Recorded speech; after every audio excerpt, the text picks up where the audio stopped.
Metodologi pada kultur sel limfoid secara ex vivo dan analisis proliferasi dan produksi sitokin. Mula-mula, untuk menyiapkan suspensi sel tunggal, limpa ditekan dengan wire mesh, lalu dicuci dengan PBS dingin. Sel darah merah splenosit yang kosong dikultur dengan trireplikasi pada 96 wheel pads dan dirangsang dengan hanya menggunakan medium atau dengan ada tidaknya penambahan 50 mikrogram per mililiter pada dosis asam oleanolat yang berbeda.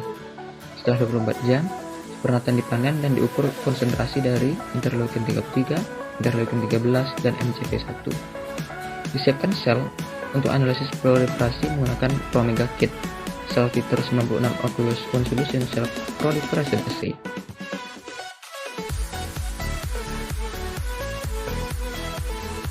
Pembentukan produk Formazon ditentukan dengan mengukur absorbansi pada panjang gelombang 490 nanometer. Hasil dinyatakan sebagai optical density sebagai penilaian terhadap jumlah sel yang aktif secara metabolik. Adapun metodologi untuk studi in vitro, yang pertama, red basophilic leukemia atau RBL. Garis sel emas RBL 2H3 ditanam dalam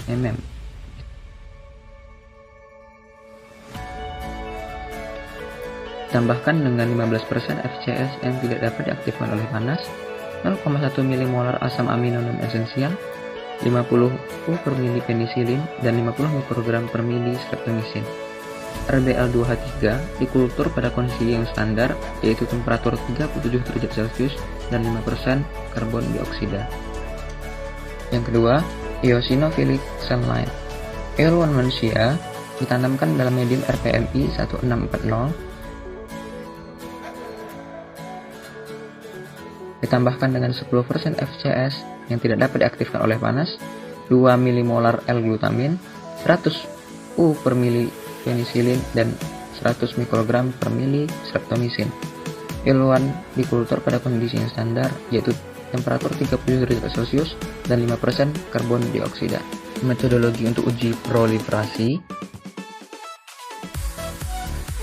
Mula-mula, aktivitas proliferasi sel EOL1 dan RBL2H3 dikuantifikasi menggunakan Promega Kit, Cell Titer 96 Aqueous One Solution Cell Proliferation Assay. Kemudian, sel-sel diberi perlakuan serum serve selama 24 jam, diinkubasi, dan diukur hasilnya yang dinyatakan dalam nilai optical density. Asam oleanolat merupakan senyawa yang memiliki manfaat sebagai antiinflamasi, bersifat imunomodulator, aktif pada reaksi hipersensitivitas, dan sebagainya. Untuk menguji apakah asam oleanolat memiliki aktivitas untuk mengontrol respon alergi dan inflamasi terhadap konjungtivitis alergi, atau yang biasa dikenal dengan penyakit pada mata yang disebabkan oleh alergi, dilakukan uji proliferasi pada EOL1 cell. Alasan dilakukan uji proliferasi pada EOL1 cell karena EOL1 cell merupakan mediator yang penting dalam pengembangan penyakit-penyakit yang disebabkan oleh alergi dan juga proses inflamasi. Selain EOL1 cell, mast cell juga termasuk mediator penting lainnya. Grafik A menggambarkan proliferasi sel eosinophil EOL1 yang diinduksi dengan ada atau tidaknya antigen RWP dan eotaksin dengan seri konsentrasi berbeda-beda terhadap pemberian asam oleanolat dengan konsentrasi 5 atau 10 mikromolar selama 24 jam. Pada grafik A yang pertama, dapat dilihat proliferasi sel EOL1 yang diinduksi dengan eotaksin dengan seri konsentrasi 60, 30, dan 10 nanogram per mililiter, serta sel EOL1 yang tidak diinduksi dengan eotaksin sebagai sel kontrol. Pada sel kontrol yang digambarkan dengan garis berwarna hitam, dapat dilihat pada grafik, proliferasi sel kontrol mengalami sedikit kenaikan setelah diberi perlakuan asam oleanolat, khususnya pada konsentrasi 5 mikromolar. Sedangkan pada ketiga proliferasi sel EOL1 yang lainnya yang diinduksi dengan eotaksin pada seri konsentrasi yang semakin meningkat, dapat dilihat pada grafik jadi penurunan proliferasi secara drastis. Hal yang sama pun terjadi pada grafik A yang kedua, yang mana sel EOL1 yang diinduksi dengan antigen RWP dengan seri konsentrasi 100, 50, dan 25 mikrogram per mililiter, serta sel kontrol yang tidak diinduksi dengan antigen RWP menghasilkan respon proliferasi yang sama seperti pada grafik A yang pertama.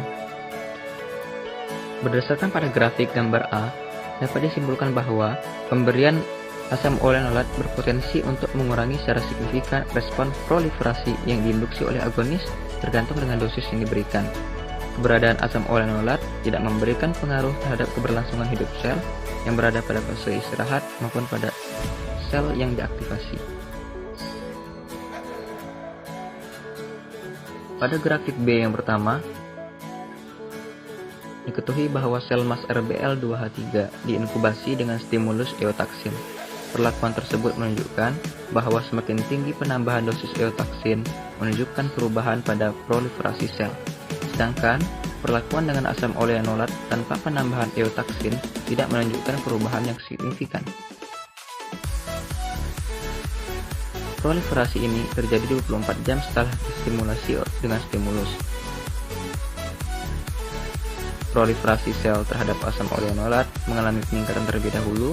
Setelah itu, proliferasi mengalami penurunan cukup drastis yang berbanding lurus dengan dosis asam olenolat.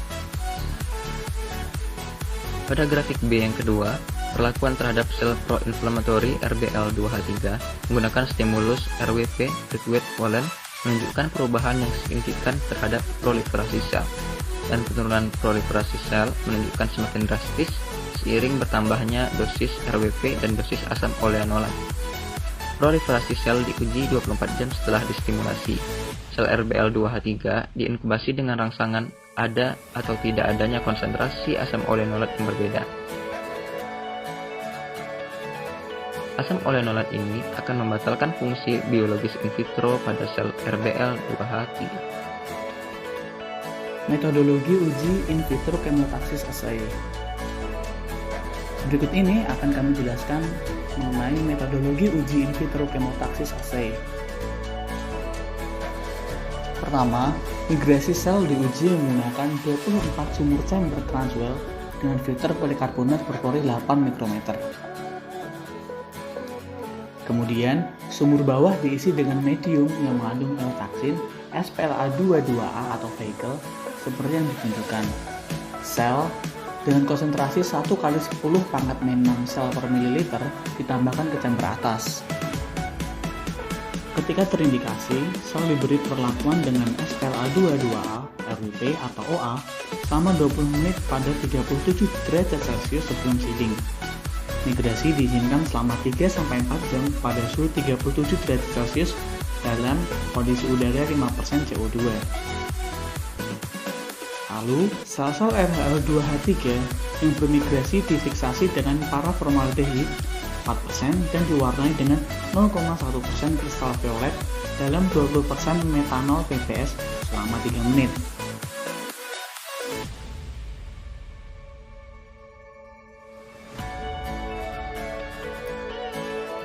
Setelah itu, noda dilarutkan dan absorbansi diukur pada 590 nanometer. Sel-sel EO1 yang bermigrasi dikuantifikasi oleh flow cytometry analysis.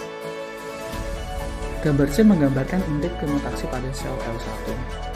Kapasitas OA atau asam olenolat untuk memodulasi migrasi sel EO1 eosinofil dinilai menggunakan chamber transwell. Sel EO1 diinkubasi dengan rangsangan yang menandakan ada atau tidaknya perbedaan konsentrasi dari OA. Batang-batang dalam grafik menunjukkan nilai rata-rata plus minus SD.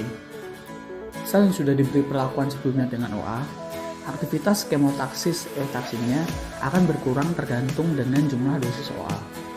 Semakin tinggi jumlah dosis atau konsentrasi OA yang diberikan pada sel EO1, semakin rendah nilai indeks chemotaxis terhadap rangsangan eotaksin sebesar 10 nanogram per mililiter. Keterangan, bintang 1 pada gambar merupakan sel yang tidak distimulasi, dan bintang 2 pada gambar merupakan sel yang distimulasi tanpa triterpen.